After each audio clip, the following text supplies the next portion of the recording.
in the UN structure, in the way the UN entities collaborate and operate. As we've mentioned in the past, the UN80 process and the proposals included in the new report aim to strengthen how we deliver across all three pillars of our work: peace and security, sustainable development, and, of course, human rights.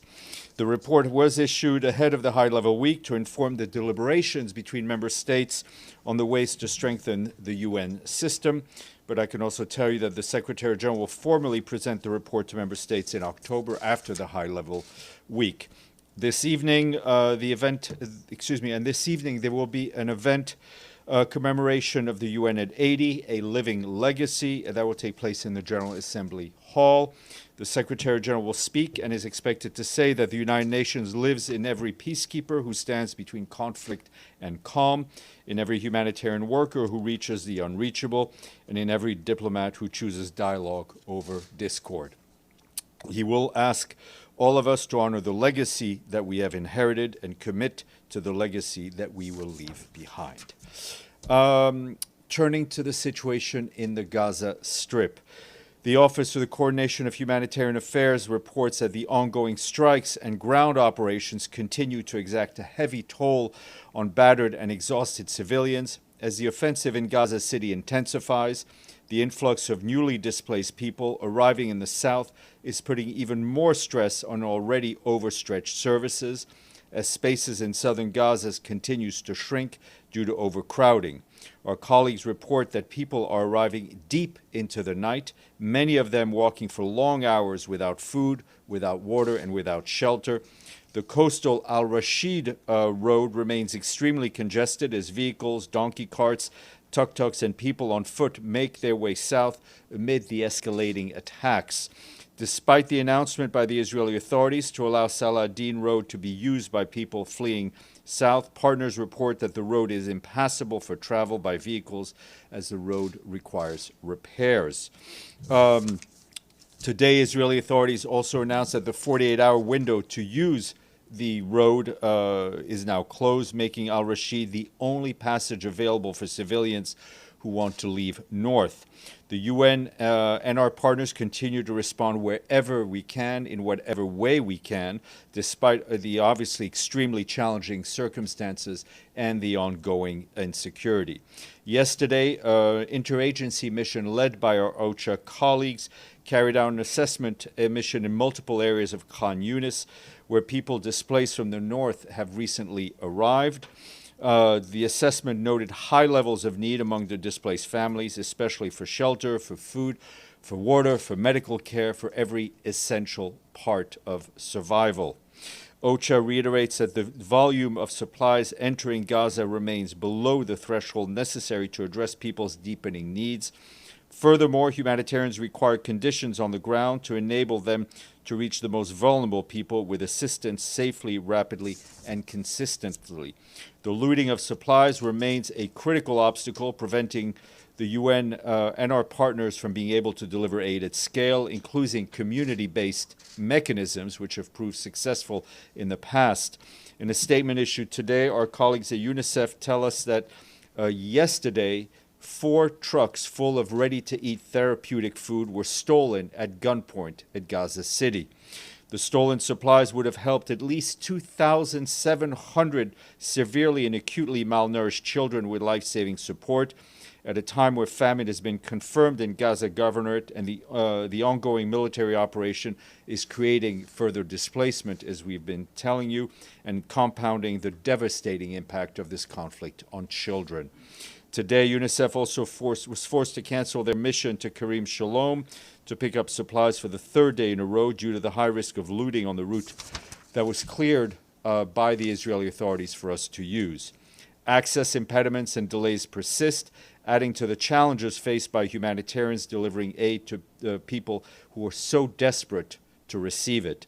Zikim Crossing, which, as you know, is the only direct crossing into the north, remains closed. Furthermore, since last Thursday's, attempts to coordinate water trucking in the north have been denied, and access to the water pipeline that runs from Israel into Gaza remains blocked, further limiting the supply of usable water. Today, a mission to deliver fuel to Gaza City had to be aborted as the convoy waited over 5 hours for approval and a green light to actually move. As thousands of people continue to flee south on the coastal road, the congestion that builds later in the day makes it impossible for us and our partners to reach Gaza City safely. OCHA reminds us that humanitarian must have safe, rapid, unimpeded access, including to and within northern Gaza, to reach all those people who so desperately need our help. Those who are fleeing must be allowed to do so safely, and they must be allowed to return once the situation allows it, if they wish.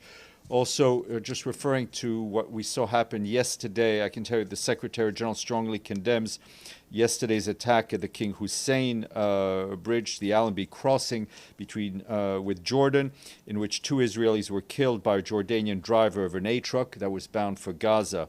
He underscores the imperative of safeguarding the humanitarian and impartial nature of relief efforts.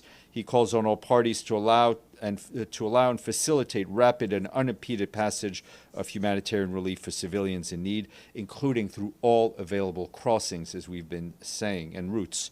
The Secretary General calls on all actors to exercise maximum restraint and avoid actions that could further inflame tensions in an already very volatile situation. Heading north, following yesterday's strikes by Israeli military in southern Lebanon, our peacekeepers there called on the Israeli Defense Forces to refrain from any further strikes and to fully withdraw from Lebanese territory. The peacekeeping mission tells us that yesterday the IDF conducted several airstrikes in the UNIFIL area of operations. These strikes put the lives of Lebanese soldiers, the peacekeepers themselves, and civilians in danger. We once again urge the parties to refrain from any activities that may jeopardize the cessation of hostilities, and we remain committed to supporting the parties to implement Security Council Resolution 1701. Meanwhile, our peacekeepers have continued to observe IDF activities today in the mission's area of operations, including mortar fires from the southern part of the Blue Line that impacted 2 areas in Sector East. Meanwhile, peacekeepers assisting the Lebanese armed forces in clearing rubble in Sector West found a landmine and other unexploded ordnance. Separately, UNIFIL Patrol found an unguarded weapons cache in Sector East and reported it to Lebanese armed forces, as they do. Moving to a horrendous humanitarian situation unfolding in Sudan. We saw that yesterday, the shocking reports of the attack that struck a mosque near the Abu Shuk camp in El Fasher. Our resident and humanitarian coordinator in Sudan, Denise Brown, said today that this attack claimed the lives of dozens of civilians who were worshiping there, reminding us that international humanitarian law demands the protections of religious sites and those civilians who worship there. She called for an investigation and for the perpetrators to be held to account. The ongoing siege of El Fasher has already created a severe humanitarian crisis, cutting off food, medicines, and other life-saving support. We reiterate our call for an immediate cessation of fire in and around El Fasher. Humanitarian access of personnel and supplies must be facilitated in order for us to reach those in need. And just to note that a report issued by our human rights colleagues in Geneva today showed that the conflict-driven crisis in Sudan in the first half of this year, with a significant rise in civilian killings, including summary executions, amid growing ethnic violence and a worsening humanitarian situation. The report calls on states to use this influence to end this conflict. Turning to South Sudan, our humanitarian colleagues say that our partners, along with ourselves, continue to deliver vital aid despite widespread flooding across the country. According to local sources, nearly 380,000 people have now been impacted by the floods, with the majority of them in Jonglei and Unity states. 135,000 people have been displaced and are now seeking shelter in a higher ground. We and our partners are distributing food. Our colleagues with nutrition have reached more than 1,300 children under the age of 5, while the UNICEF has pre-positioned nutrition supplies to treat malnourished children. Our partners have also delivered medical supplies to support routine emergency services and repair boreholes and constructed dikes. Our humanitarian colleagues also tell us that these efforts are taking place despite significant challenges. These include limited funding and shortages of critical supplies. Flooding is also cutting off communities and rendered roads impassable, particularly in Unity, Upper Nile, and Jonglei State. The health risks linked to the floods, including rising cases of malaria and cholera, are a very serious threat. Turning to Haiti, where the situation is pretty dire there, including with flooding. Our humanitarian colleagues tell us that flooding in the Northwest Department has impacted hundreds of families. According to authorities, heavy rains earlier this week triggered a sudden overflow of a river, flooding several neighborhoods in a number of communities in the northwest area of the country. Initial figures indicate that 460 families have been affected, 550 houses flooded. Several fishermen also reported missing. Businesses, houses, crops, livestock, and fishing activities have been affected. The bridge over the river sustained heavy damage, and roads connecting the town of Port-au-Paix to other communities is now impassable. Haitian civil protection teams, supported by local volunteers, have been deployed to conduct rapid assessments, and OCHA, in close collaboration with the civil protection and humanitarian partners, is also monitoring the situation, coordinating efforts to ensure urgent needs are addressed and identified. Those needs include evacuation, clearing of blocked roads, sanitation, non-food items, fuel for generators, and mosquito nets, among other things. Authorities warn that without urgent action, the situation could get even worse as the hurricane season continues. Quick update from the Democratic Republic of the Congo and our peacekeepers there. Yesterday, the mission's temporary operating base in Komanda, near Bunia in the Ituri province, responded to gunfire in the area. Peacekeepers were swiftly deployed to assess the situation and fired warning shots to deter the threat. According to the Congolese armed forces, the incident was linked to robbery attempt attributed to members of an armed group. The situation has since been brought under control. Peacekeepers continue to carry out regular patrols in the area to help protect civilians and support efforts to maintain stability. Couple of international days. What is tomorrow is World Cleanup Day. Who knew? This day is a reminder that if there was no action taken now on waste management, the global direct cost of waste management could almost double to a staggering $640.3 billion United States dollars within 25 years. And on Sunday is a day you should all know. It is the International Day of Peace. Peace. This is what we hear. In his message, the Secretary General says peace is everyone's business. We must silence the guns and suffering, build bridges, create stability, and create prosperity. Deji, then James. Today, General Assembly adopted a resolution allowing Palestinian president to participate in the GA general debate as well as the international conference via, let's say, pre-recorded video. Does that mean that there's the result that the visa has been denied officially? Or first of all, what the status of the visa is something you should ask either the Palestinian delegation or the United States government. We do not have the stamps to put into passports. I think so. The General Assembly took a decision to ensure that the voice of President Abbas and the image of President Abbas will be able to be seen. As for the visa issue, I think you'd have to ask the two parties concerned. Okay. Just right before the general debate, the Rockefeller Foundation commissioned a poll in 34 countries. It suggested that 75% of the people, they back global cooperation if it solves problem. Meanwhile, the support, the trust in UN was just 58%. It's even lower than WHO, which is 60%. Any response on these figures by the Secretary General? I think a few things. One of them is that we communicate, or we try to communicate at our best about the work of the United Nations. But the United Nations also needs to be defended and promoted by its 193 members and its 2 permanent observers. It is their organization.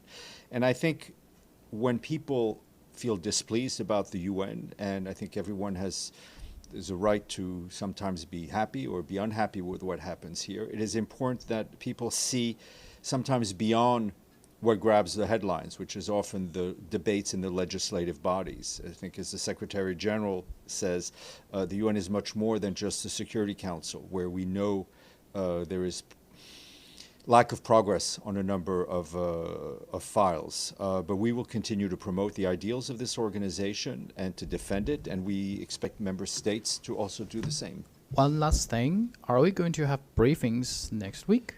Thank you for reminding me that I was supposed to remind you.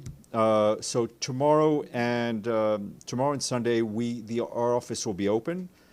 So we'll have a crew if you guys need anything. I know Malu will obviously be here.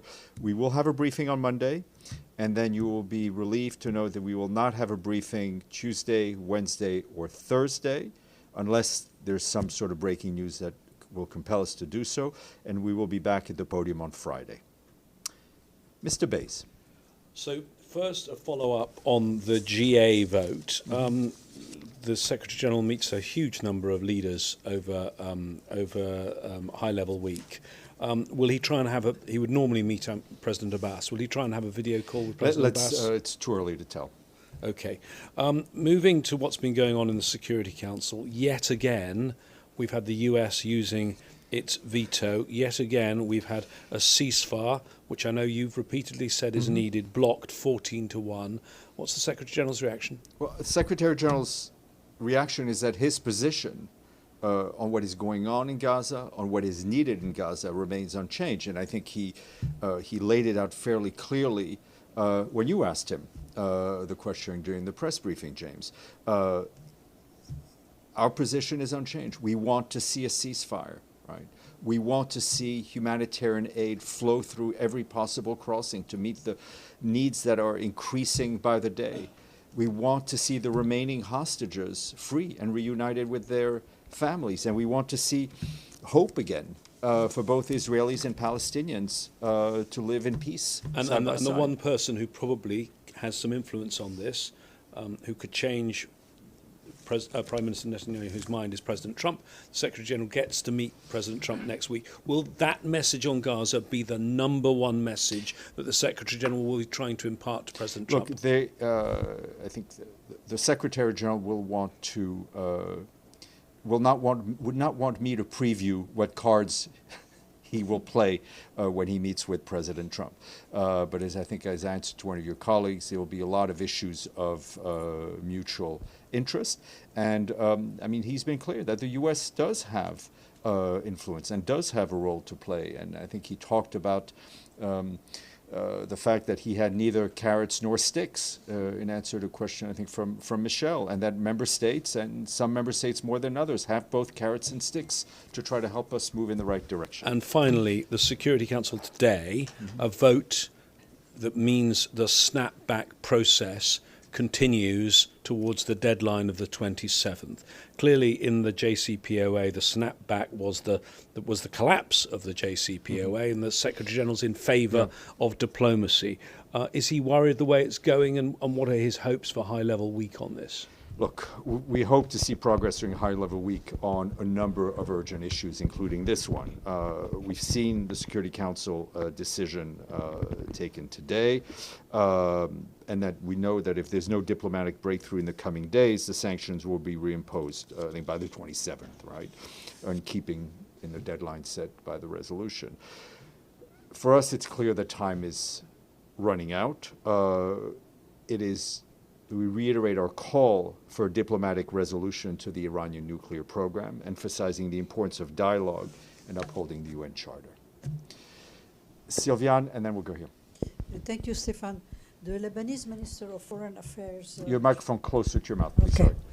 The Lebanese Minister of Foreign Affairs met this morning with Secretary General. Is there any readout? I don't have a readout yet, but I hope to get one. When is the Secretary General is expected to to meet with the president? It'll be during the week. So do you have any date? no. So we will need you to bear with us, right? We will issue the list of bilaterals the day before. The reason we can't preview them in advance is that things are changing literally all the time. I'm happy to, if you drop by my office, I'm happy to give all of you some guidance, but we're not going to confirm anything until the night before. Thank you. Okay. Yes, please. Thank you, Stéphane. James asked part of my question, but talking about the snapback mechanism, is it means this implementation of the snapback means the diplomacy has been halted, or there is any chance the Secretary General during the UNGA wants to discuss that with President of Iran, Mr. Pezeshkian? Thank you. There's always a chance for diplomacy, right? I mean, that's what we're all about, and I think that's the Secretary General's guiding principle, is that he will never give up on diplomacy. Now, obviously, we're faced with a calendar now after what the Security Council, what happened in the Security Council today. Time is running out, but there is still room for diplomacy. We want to see that time being used exactly for that. Yep. Did you have another one? Yes, go ahead. Is there any specific plan For for the meeting, or well, I mean, having this will be a diplomacy? topic that will come up between the Secretary General and the relevant interlocutors. Yep. So still regarding the JCPOA, China and Russia are circulating a draft resolution on technical extension of Resolution 2231. Does the Secretary General support this idea of technical extension? I think we, as you know, we will not opine on before vote. Let the Security Council members in their wisdom discuss it and take action on it. Alex, and then Stefano. Thanks, Steph. On completely different topic on the ENJ, are we having any additional security measures this year? For the GA, yeah. Listen, I think inside the building, you know, we're, to paraphrase Spinal Tap, our amp is always up to 11 when it comes to security issues. I think outside, it is the responsibility of the host country. I think we had I don't know if you had a chance to be there. There was a press briefing yesterday. We are cooperating, I think, like this with the host country, with the U.S. Secret Service, of course, with the New York City Police Department and the State Department security services. And we feel very confident in all the preparations that have been made and the way that the security architecture will shift depending on what is going on outside. But inside the building, it's always maximum. Yeah. Stefano. Thank you, Stéphane. Given recent cases wherein the U.S. media voices, even satirists, have been silenced under political pressure, does the Secretary General believe that the erosion of freedom of expression is in established democracy, even the one they invented and inserted in its constitution, poses a direct threat to the UN broader mandates to defend human rights worldwide? Look, no country, I mean, I think every country in the world, including what you would refer to as established democracies, can always do better in terms of human rights, and we will continue to push in that direction. Yes, sir. Thank you, Steph. You mentioned days ago that the Secretary General will meet Israeli Prime Minister Netanyahu if the latter has an interest. So have you scheduled a meeting? I'm not aware that a meeting has been requested by the Israeli side at this point. Okay. Sorry, let's go to the back. Let's go keep the first round. Thank you, Steph. After yesterday's drone and missile attacks by the Houthis in Yemen on Israeli soil, Defense Minister Israel Katz threatened to kill the Iran-backed group's leader. My question is, obviously there's a lot going on in the next week, and there's a lot of different conversations and events that are going to take place. Is this situation between the Houthis and Israel at a high point, I mean, it is priority for the Secretary General? We are living in a world where there are many situations that are at a high level, right? that we need to deal with, that need to be dealt with in a multilateral setting, and that includes the situation in Yemen. Deji, then Sylviane. Yes, you just mentioned when you answered my colleague question, your office has not aware of any arrangement between the Prime Minister Netanyahu or an SG meeting, right? That is correct. Okay, so that's what I just said. So 5 minutes ago. yesterday, It hasn't what we changed. have learned is that the Israeli mission also said they are not aware of any such kind of arrangement. Well, that which means this wouldn't happen. that just means it is true today. So okay, so if they don't meet, how can just like you said implement diplomacy? Well, listen, we have other constant contacts with the Israeli authorities, and I think the Secretary General was very clear in the answer, I think, to a question of one of your colleagues about a potential meeting with the Prime Minister of Israel. Sylviane, and then we'll go back to James. The disarmament of Hezbollah is proving to be a complex and unresolved issue. While Israel appears determined to continue its bombardment in Lebanon, what concrete steps can the United Nations take to break this deadlock and prevent further escalation? Well, I guess my question to you, Sylviane, is kind of related to the way I answered Deji, is when people say, what steps can the United Nations do, which United Nations are you speaking about, right? I think member states, especially those implicated in the region, have a great role to play in putting pressure on the parties, in ensuring the implementation of 1701. For ourselves, in terms of the Secretariat, we are supporting Lebanon's efforts to assert its authority over the whole of its territory, to keep the monopoly of arms within the hands of the government. And I think that's what our colleagues at UNIFIL do every day in trying to implement 1701. It has been a challenge to implement that resolution. That's just a fact, right? That's just a fact. We also have our colleagues at the Ms. Janine, the special coordinator in Lebanon, who's been very focused on this. So we're doing our part. The Secretary General, his staff is doing our part. Others also need to do theirs. James. Does the Secretary General have any concerns after the suspension of Jimmy Kimmel about press freedom in the United States? I think that was my answer to Stefano.